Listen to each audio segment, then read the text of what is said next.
The Wizard Returned to His Meal by Lucas Taylor. Narrated by Shawn Stutts. Chapter 1. Gwendolyn stared in dismay at the trees that surrounded her.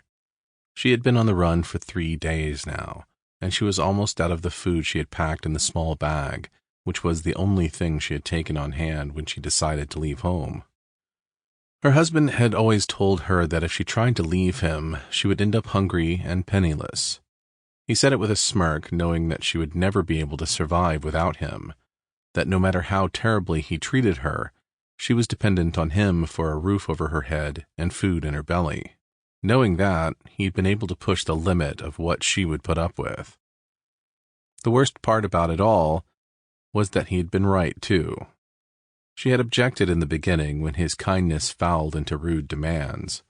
As he broke her down, though, it became the new normal for him to yell at her when dinner wasn't cooked to his liking, or to throw things when he'd had a rough day at work and needed someone powerless to take it out on. She had borne all that with a brittle smile, far longer than she should have.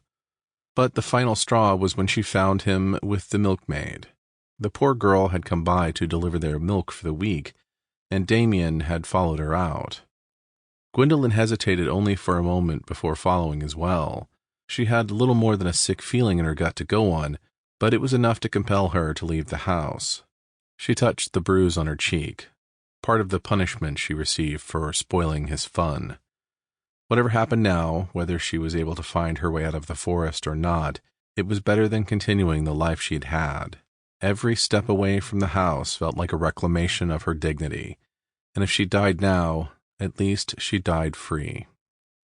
Her belly rumbled with hunger. She dug through the bag and pulled out a hunk of bread. It was hard and stale now, a far cry from the fresh loaf she had started with, but her standards for sustenance had faded. She chewed it slowly, doing her best to trick her body into believing it was more food than it was. If she'd prepared longer, she might have studied the local foliage and learned what sort of things were edible. She could forage right now instead of eating solely into her dwindling supplies. Gwendolyn straightened her back, but if she'd waited, she may have never left. There was an endless amount of preparation that she could have done, and if she'd gone down that rabbit hole, the preparation itself would have been comforting enough to hold her there for longer.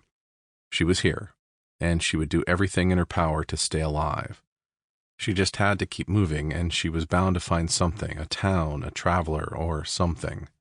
Somehow, she would survive this. Tristan, the great and powerful wizard of the forest, sank to the floor with his head in his hands. Sample complete. Ready to continue?